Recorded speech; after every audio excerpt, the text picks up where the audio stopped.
Oke, selamat malam semuanya. Kembali lagi di podcast Lembur. Sekarang punya opening dong.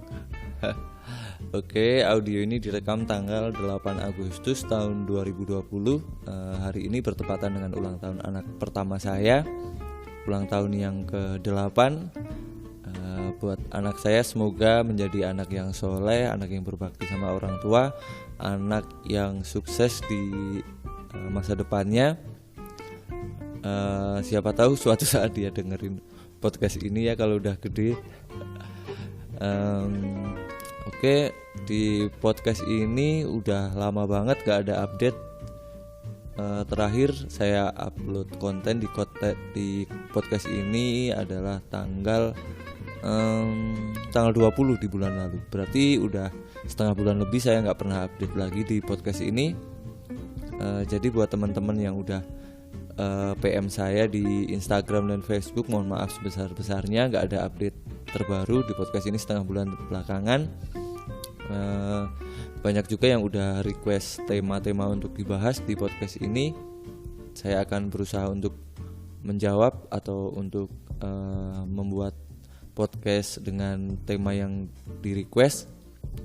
Mungkin nanti akan saya bahas berdua dengan Mas Salman atau akan saya bikin konten monolog seperti ini, tergantung apa temanya ya. Jadi kenapa setengah bulan ini saya nggak pernah update di podcast ini? Sebenarnya karena dalam setengah bulan belakangan ini saya sedang mengikuti banyak sekali kelas-kelas online, seminar-seminar online yang kebanyakan sih diadakan gratis, walaupun ada juga beberapa yang berbayar tapi terhitung sangat murah. Di seminar-seminar gratis ini bahkan pembicaranya bukan hanya sekedar fotografer atau videografer yang pemula gitu ya. Bahkan pembicaranya di seminar-seminar gratis ini banyak sekali yang udah statusnya udah legend atau bahkan udah praktisi yang senior sekali di dunia fotografi di Indonesia gitu. Terakhir saya mengikuti seminarnya Arbain Rembi, itu berbicara tentang fotografi jurnalistik dan itu diadakan gratis. Coba bayangin kapan lagi ada seminarnya Arbain Rembi yang diadakan secara gratis gitu. Kan Arbain Rembi ini udah seperti didewakan ya kalau di dunia fotografi di Indonesia. Terus ada lagi Darwis Triadi yang bicara soal fotografi modeling. Banyak juga seminar-seminar online gratis juga yang di pembicaranya adalah praktisi bisnis atau konsultan bisnis. Pokoknya banyak sekali lah seminar-seminar gratis sebenarnya di internet yang ada saat ini. Dan tanpa mengurangi rasa hormat saya kepada korban-korban pandemi corona, saya sedikit ada rasa bersyukur. Sedikit ada rasa bersyukur karena adanya pandemi corona ini. Kenapa? Karena menurut saya tanpa adanya pandemi seperti ini yang begitu berat memukul sektor ekonomi negara kita, tanpa adanya pandemi seperti ini mungkin kelas-kelas online gratis yang pembicaranya bukan orang sembarangan seperti yang saya sudah bilang tadi mungkin nggak akan pernah terjadi atau nggak akan ada mungkin bahkan. Sebenarnya sekali lagi sih saya bersyukur sekali bisa mengikuti banyak sekali kelas-kelas online atau belajar langsung kepada para master di bidangnya, yang semuanya tentu saja terjadi karena adanya pandemi corona ini. Jadi menurut saya sih gini deh, di masa seperti ini, di masa pandemi seperti ini, di mana semua sektor ekonomi mundur, semua sektor ekonomi terpukul, di awal-awal adanya pandemi ini kita seperti biasanya ya kalau di Indonesia itu ketika ada bencana banyak sekali orang-orang yang melakukan galang dana atau sumbangan berupa materi, uang atau makanan dan sebagainya. Di awal-awal itu kita banyak sekali lihat konser-konser amal yang bahkan bisa mengumpulkan dana sampai miliaran rupiah. Kita melihat banyak sekali orang-orang menyumbang makanan untuk ojol, untuk pengemis di jalanan, untuk orang-orang yang bekerja di jalanan. Banyak sekali sumbangan-sumbangan untuk tenaga medis, dan bagus sih sumbangan itu. Tapi kenyataannya pada akhirnya ketika pandemi ini ikut memukul sektor ekonomi juga, sumbangan-sumbangan seperti itu berapapun banyaknya nggak akan nolong juga akhirnya. Jadi pada akhirnya ketika sektor ekonomi kita ikut terpukul, orang-orang pada sadar bahwa sumbangan terbaik di masa pandemi seperti ini adalah sumbangan berupa solusi gitu. Jadi akhirnya banyak sekali praktisi-praktisi bisnis kelas atas yang dengan sukarela membagikan ilmunya, dengan sukarela membuat kelas-kelas dan seminar-seminar online gratis gitu. Mungkin seperti niatnya seperti kita semua yang menyumbang uang untuk membantu korban pandemi gitu ya. Karena mereka ini berlebih di ilmu, tentu saja saya yakin mereka juga menyumbang berupa materi. Mereka juga menyumbangkan ilmunya untuk masyarakat agar kita semua secara bersama-sama bisa melewati pandemi ini dengan menang. Kembali lagi, menurut saya bahwa sumbangan terbaik di masa pandemi seperti ini, di mana semua sektor ekonomi terpukul, adalah berupa solusi. Karena sebanyak apapun sumbangan berupa materi yang digelontorkan masyarakat, seberapa banyak paket ekonomi yang digelontorkan pemerintah untuk membantu sektor usaha kecil di negara kita, pada akhirnya nggak akan cukup kuat untuk menolong semuanya.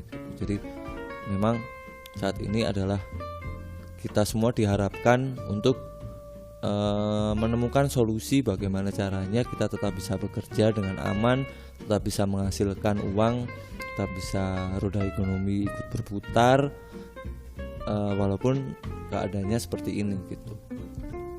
Memang sih gimana ya, banyak yang bilang kalau di masa pandemi ini kita masih bekerja seperti biasa, itu kayaknya agak tidak ada rasa simpati gitu ya. Karena kan saat ini kita semua dituntut untuk social distancing nih, dituntut untuk melakukan banyak pekerjaan di rumah, dituntut untuk tidak kebanyakan berkumpul-kumpul gitu. Sementara sektor ekonomi kita nih kebanyakan masih bertumpu kepada pertemuan secara langsung, baik itu perdagangan di pasar ataupun jual beli online pun sepertinya kebanyakan masih ada ketergantungan dengan aktivitas interaksi sosial gitu ya.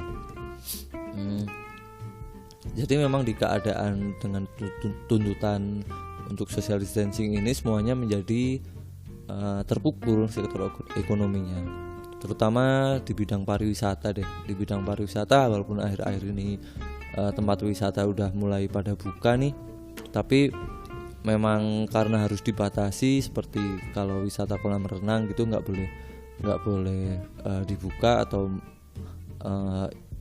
tempat-tempat wisata yang basisnya event misalnya seperti Wapit kalau di Temanggung itu kemarin sempat juga kena masalah karena pelanggaran terhadap protokol kesehatan. Jadi memang masih terbatas semua, dan saya pikir semua orang saat ini masih meraba-raba nih solusinya seperti apa. Seperti kasusnya Wapit kemarin ya, mereka ngadain event walaupun sebenarnya udah direncanakan untuk ada protokol kesehatan yang diterapkan di sana, tapi pada akhirnya memang pengunjung menjadi tidak terkendali sehingga terlanggar juga itu protokol kesehatan ini kan. Jadi di saat seperti ini memang kita dituntut untuk menemukan sebuah solusi bagaimana caranya kita tetap bekerja sehingga roda ekonomi tetap berputar, karena sumbangan-sumbangan yang sebesar apapun pada akhirnya nggak akan bisa nolong juga, karena ini periode masa krisisnya sangat panjang gitu. Jadi solusi satu-satunya yaitu bagaimana caranya kita semua tetap bisa bekerja. Dan kayaknya sih kita semua ini sama-sama masih belum tahu cara terbaik untuk melakukannya ya, terutama di bisnis-bisnis yang skalanya kecil, karena di keadaan kayak gini sebagian bisnis harus melakukan pivoting gitu, melakukan shifting ataupun perubahan dalam sektor bisnisnya.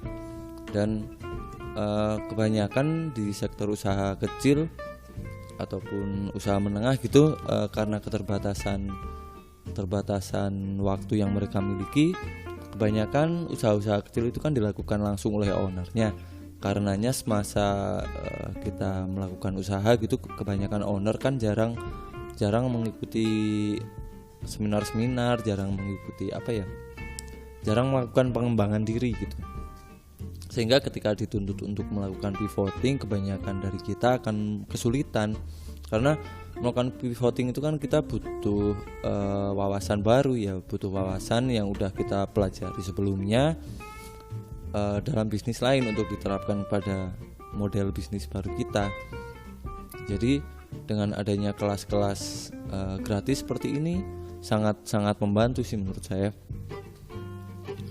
Terus solusi yang ditawarkan lewat seminar-seminar ini adalah menurut saya sih pengetahuan baru sebenarnya. Jadi misalkan malam ini saya belajar soal food photography nih misalnya. Jadi selama ini kan saya nggak pernah tuh belajar soal food photography. Kebanyakan yang saya pelajari kan adalah soal fotografi modeling, fotografi fashion, lighting indoor gitu ya. Jadi sebenarnya aspek-aspek fotografi ini secara mendetail itu agak berbeda, walaupun secara konteks umum itu hampir sama-sama aja. Jadi setiap genre fotografi ada detail-detail yang nggak sama gitu antara genre satu dengan genre yang lain. Jadi saya bisa belajar food fotografi malam ini secara gratis soal bagaimana lightingnya, bagaimana point of interest yang harus saya tekankan dalam sebuah food fotografi gitu. Dan baiknya sih menurut saya setiap orang kalau ingin menang dalam persaingan itu harus punya wawasan yang seluas-luasnya gitu. Walaupun wawasan itu kita nggak belajar wawasan itu dalam rangka untuk mempelajari bisnis kita saat ini gitu. Karena gini, misalnya kita adalah seorang pembuat kopi gitu. Tentu saja kalau kita buka bisnis kafe kopi gitu, banyak sekali pesaing-pesaing kita yang juga membuka kafe kopi sejenisnya gitu. Jadi ketika saya belajar tentang kopi, pesaing saya juga belajar tentang kopi, itu wawasan saya dan pesaing saya kurang lebih hampir sama-sama aja nih. Tapi ketika saya tambahin belajar soal fotografi misalnya, jadi saya bisa belajar di luar dari bidang bisnis saya. Kan saya bisnis kopi nih, jadi saya tambahin lagi dengan belajar fotografi. Sementara pesaing saya tidak kan.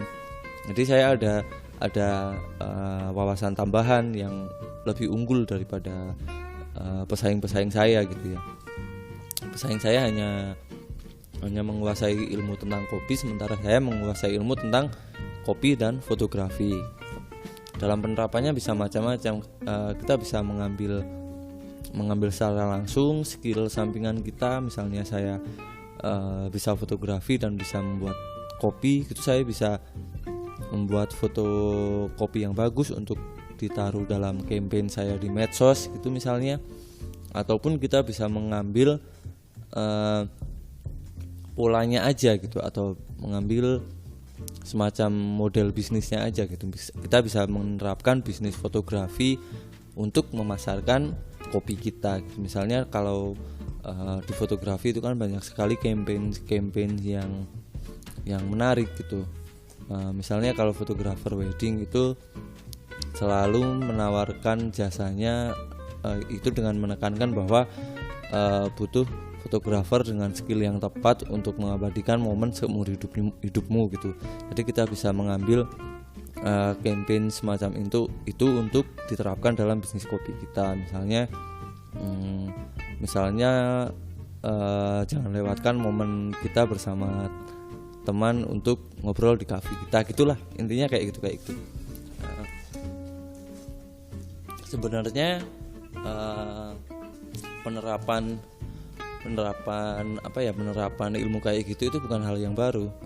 Kalau di bidang mekanikal gitu kita punya atau kita ada istilah yang sering disebutnya itu sebagai inventor. Salah satu inventor yang paling terkenal di dunia ini adalah Mr. Thomas Alva Edison. Jadi Mr. Thomas Alva Edison ini sebenarnya adalah seorang inventor, yaitu orang yang inventor itu prinsipnya adalah belajar soal teknologi untuk diterapkan kepada sektor teknologi yang baru gitu. Jadi misalnya di kasusnya Mr. Thomas Alva Edison ini sebenarnya dia menciptakan bohlam kan terkenalnya. Jadi bohlam itu sebenarnya sudah ada, cuma bohlam itu waktu itu dibikin untuk industrial aja nih, karena bohlam itu memakan banyak sekali listrik, memakan banyak sekali energi, dan hanya bisa dihidupkan dengan energi yang sangat besar, yang mana pembangkit listrik yang besar itu hanya ada di sektor industrial seperti pabrik dan sebagainya gitu ya. Jadi yang dilakukan Thomas Alva Edison ini sebenarnya hanya mengalihkan bagaimana caranya agar si bohlam ini bisa juga diterapkan dalam rumah tangga gitu. Dimana kalau di rumah tangga kan listriknya ya listrik kecil, kebutuhan energinya juga harus sehemat mungkin dan sebagainya. Jadi yang dilakukan Thomas Alva Edison adalah bagaimana lampu bohlam yang tadinya hanya bisa dipakai di pabrik, bagaimana caranya bisa diterapkan dalam rumah tangga gitu. Jadi kalau kita terapkan dalam bisnis kita ya kurang lebih prinsipnya sama. Misalnya seperti tadi saya menerapkan ilmu saya di bidang fotografi untuk berbisnis kopi atau hal yang lain juga lah. Jadi ada baiknya nih kita tetap harus belajar wawasan seluas-luasnya di luar bidang kita gitu. Dan mungkin ini adalah sebuah solusi yang bisa membawa kita kepada keberhasilan untuk menghadapi kondisi pandemi saat ini ya. Di saat usaha kita mungkin butuh shifting, butuh pivoting gitu, saya yakin bahwa wawasan-wawasan baru yang kita dapat itu bisa sangat membantu kita dalam bertahan dalam ataupun menang bahkan dalam kondisi saat ini. Misalnya nih, contoh yang paling gampang adalah kalau di bidang fotografi mungkin fotografi wedding, dimana kalau pada saat pandemi saat ini kan memang event wedding sama sekali ditiadakan dan otomatis pekerjaan fotografi wedding menjadi tidak ada kan. Jadi kebanyakan pengusaha fotografi wedding dituntut untuk melakukan shifting ataupun pivoting terhadap usaha mereka gitu kan.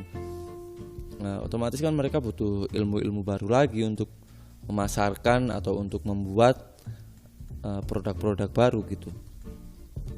Bisa mungkin mereka akhirnya harus memotret makanan menjadi food photographer atau menjadi bahkan yang di luar bidang fotografi misalnya menjadi berjualan gitu ya, di mana kita butuh ilmu marketing yang baru dan sebagainya lah. Intinya gitu sih. Mungkin solusi saat ini kita walaupun masih sama-sama ngeraba nih, saya berharap sih dengan adanya kelas-kelas online secara gratis ini banyak sekali membantu kita untuk belajar hal baru yang bisa kita terapkan untuk bertahan gitu ya. Jadi harapan saya ketika nanti kita sama-sama ngeraba dan mungkin ada salah satu di antara kita yang bisa ketemu jalan keluar, mungkin bisa saling membantu. Seperti kita kondisinya saat ini seperti orang yang banyak orang yang sedang terkunci di sebuah ruangan yang gelap gitu. Di sebuah ruangan nih tiba-tiba mati listrik, terus gelap. Kita kebanyakan lagi meraba-raba di mana pintu keluarnya gitu, dan di ujung sana mungkin sekarang ada orang yang udah mendapatkan jalan keluar nih. Yang bisa dilakukan oleh orang yang mendapatkan jalan keluar ini adalah dengan meneriakkan ke teman-temannya atau ke orang di ruangan itu bahwa di sini nih ada jalan keluar nih. Nah, yang harus kita lakukan ketika mendengar teriakan seperti itu, sebenarnya kita memilih nih, apakah kita harus ikut orang tersebut, kita harus cari dari mana nih asal suaranya, atau kita nggak akan percaya, terus jangan-jangan bukan jalan keluar tapi jendela yang membuat kita terjun ke bawah gitu mungkin.